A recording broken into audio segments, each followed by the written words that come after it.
Libur Natal dan Tahun Baru cenderung diikuti meningkatnya mobilitas warga, baik melalui transportasi umum maupun kendaraan pribadi.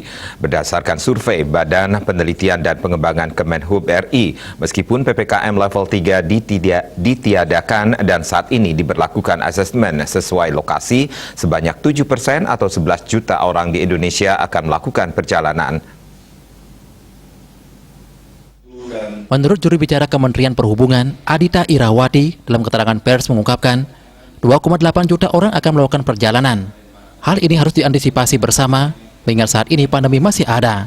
Kemenhub akan menerbitkan 4 surat edaran SE terkait pengendalian transportasi dan penunjuk pelaksanaan penumpang dalam negeri, yaitu Surat Edaran Nomor 109 untuk transportasi darat, Surat Edaran Nomor 110 untuk transportasi laut, Surat Edaran Nomor 111 untuk transportasi udara, dan Surat Edaran Nomor 112 untuk kereta api yang akan berlaku 24 Desember 2021 hingga 2 Januari 2022.